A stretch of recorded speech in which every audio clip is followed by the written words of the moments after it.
Dressing table के सामने बैठी आकांक्षा ने माथे पर बिंदी लगाई और शीशे में खुद को देख हल्का सा मुस्कुरा उठी। उसने हरे रंग की साड़ी के साथ हल्का सा मेकअप किया था। तभी बाथरूम का दरवाजा खुला और ब्लैक कलर का सूट पहने मयंक कमरे में आया, जिसे देख आकांक्षा जल्दी से चूड़ियां पहनती उठी तो मयंक की नजर उस पर पड़ी। जो देख उसने पूछा, तुम कहाँ जा रही हो? मयंक का सवाल सुन आकांक्षा उसकी तरफ देखने लगी और फिर धीरे से बोली, आपके साथ? तुम्हारा दिमाग तो ठिकाने पर है? मैं तुम्हें अपने साथ लेकर जाऊंगा। तुमने सोच भी कैसे लिया? मयंक तिरछा सा मुस्कुरा व्यंग करता बोला तो आकांक्षा के चेहरे पर शर्मिंदगी छा गई। आपके कलीग ने हम दोनों को अपनी शादी का इनविटेशन दिया है और वो कितने दिल से बोलकर गई थी कि मैं जरूर आऊं। आकांक्षा की बात सुन मयंक यूं हंसा जैसे उसने कोई जोक सुनाया हो और फिर अपने पेट पर हाथ रख बोला, यार मेरा पेट दुखा दिया तुमने। ऐसा मजाक कोई करता है? आकांक्षा की आंखों में पानी भर आया था। तभी वो अचानक सीरियस हो आगे बोला, वो सिर्फ कह कर गई। इट वॉज अ फॉर्मेलिटी, और चाहे फॉर्मेलिटी ना भी होती, मैं तुम्हें अपने साथ ले जाकर अपना मजाक नहीं बनवा सकता। ये सुनते ही आकांक्षा की आंखों में आया पानी बह गया। हाथ में पकड़ी चूड़ियां छूट फर्श से टकरा टूट गई। जिसे पूरी तरह इग्नोर करता मयंक वहां से जाने लगा तो आकांक्षा भरे गले से बोली, मैं इतनी भी बुरी नहीं हूं।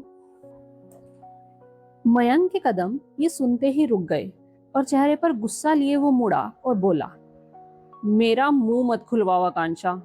मैं नहीं चाहता कि मेरी कलीग की शादी पर मैं खराब मूड के साथ जाऊं। और मयंक चला गया। आकांक्षा उस दिन के बाद चुप सी हो गई। मयंक भी उसे यूं ट्रीट करता जैसे वो उसकी जिंदगी में कोई है ही नहीं। आकांक्षा अकेली बैठी बार बार अपनी माँ से सवाल करती, क्या उन्होंने सही फैसला लिया था उसके लिए? पर फिर अपने दिल को समझाती, माँ गलत कैसे हो सकती है?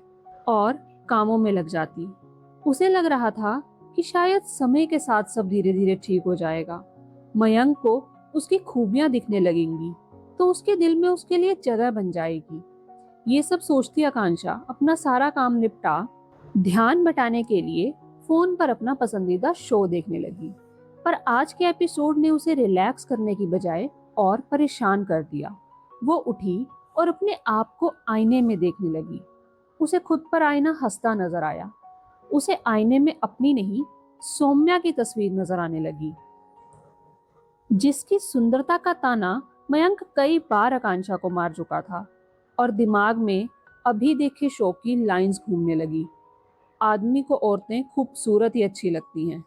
इसी के साथ मयंक का उसे अपनी बीवी मानने से इनकार करना, सब उसके दिमाग में शोर मचाने लगा। आकांक्षा ने तैश में आकर अपना सारा जितना उसके पास था मेकअप निकाला और खुद को संवारने लगी। उसने कोई ऐसी चीज नहीं छोड़ी जो चेहरे पर ना लगा ली हो।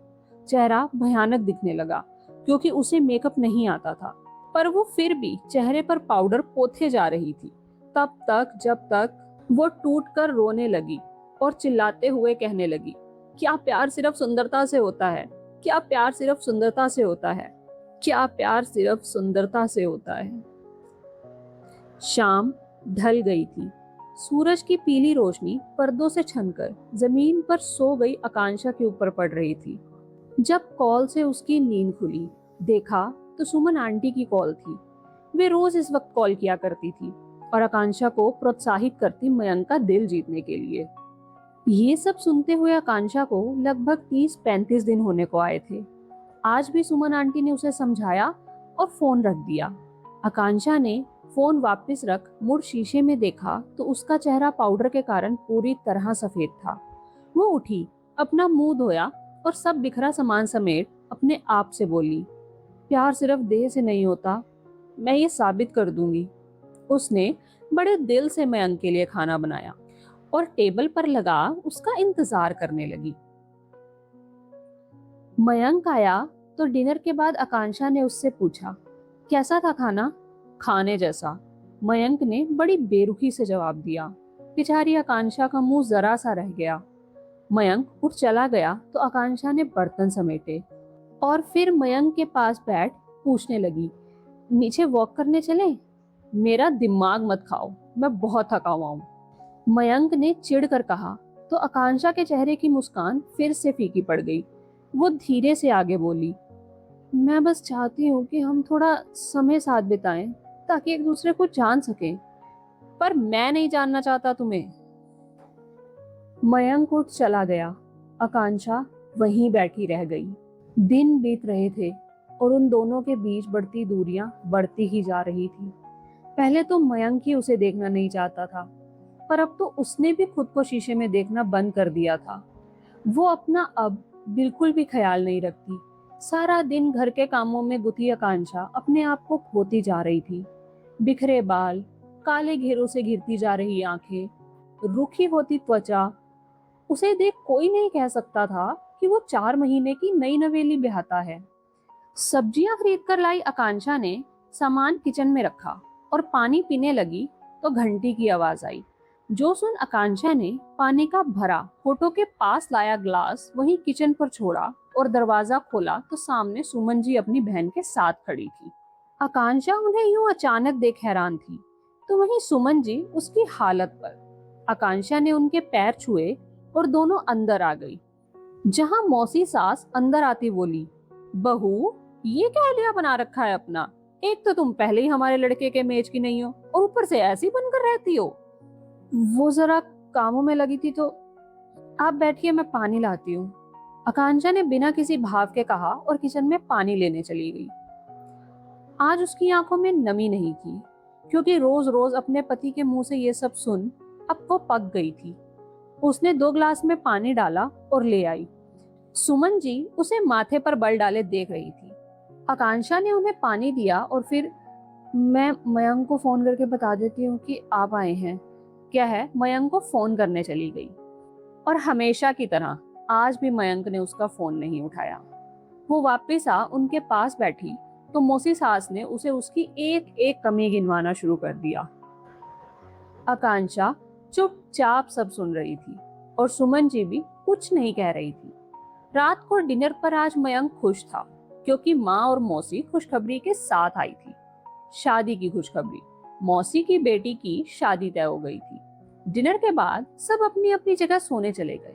बस एक आकांक्षा थी जो अकेली रसोई में बर्तन साफ कर रही थी। तभी किसी ने आ उसका हाथ पकड़ लिया। आकांक्षा ने गर्दन घुमा देखा तो सुमन जी थी। उन्होंने धीरे से पूछा, चाय पियोगी? बनाती हूँ मैं। आकांक्षा ने अपने हाथ एप्रन से पोंछे और जाने लगी तो सुमन जी ने फिर उसकी कलाई पकड़ उसे रोका और बोली, मैं बनाती हूँ, पियोगी? दोनों हॉल में चुपचाप अपनी अपनी चाय पी रही थी जब सुमन जी ने अपनी चुप्पी तोड़ी। ये क्या हाल बना रखा है तुमने अपना? मैंने तुम्हें इतना फोन पर समझाया कि तुम्हें मयंक को अपना बनाने के लिए उसकी पसंद की होना होगा, पर तुम तो कुछ भी कर लूं, अपना रंग रूप तो नहीं बदल सकती। आकांक्षा ने अपनी खाली नजरें सुमन जी पर गड़ाए कहा तो सुमन जी बिल्कुल चुप उसे देखती रह गई। फिर कुछ देर के बाद बोली, मेरा वो मतलब, रात बहुत हो गई है, मयंक जी सुबह जल्दी जाते हैं तो उनका खाना तैयार करना होता है। कह आकांक्षा वापस उठ किचन में चली गई और बचे बर्तन साफ करने लगी। सुमन जी बैठी उसे देखती रही। अगली सुबह मयंक के साथ सुमन जी और मौसी जी भी जाने को तैयार थी। जहां आकांक्षा से मिलते हुए सुमन जी बोली, औरत को आदमी की पसंद का बनना पड़ता है, बाकी आदमियों को औरतों की कमी नहीं होती। मेरी दोस्त की बेटी हो इसलिए बार बार समझा रही हूँ। आकांक्षा ने कोई जवाब नहीं दिया। सबके जाने के बाद वो बेजान सी हो सोफा पर गिर पड़ी और धीरे से बोली, माँ, आपका फैसला गलत था। तभी उसके सामने उसका अपना अक्स आ खड़ा हो गया और हंसते हुए कहने लगा, चलो अगर फैसला गलत भी था और अब तुम जान भी गई हो तो अब क्या कर लोगी तुम? कर सकती हो फैसले को सही। है कौन तुम्हारा अब इस दुनिया में जिसके पास जाओगी? क्या है इतनी हिम्मत कि अकेली दुनिया का सामना करने निकल पड़ो? जा सकती हो कहीं? बताओ, कोई ठिकाना, कोई सहारा, कोई बात करने वाला, कोई भाई, कोई बाप है कोई तुम्हारा? आकांक्षा ने अपनी आंखें और कान कसकर बंद कर लिए पर अपने दिमाग में चलते इस सवालों के शोर को शांत करने के लिए जोर से चिल्लाई और चिल्लाने के साथ ही बेहोश वो जमीन पर गिर पड़ी।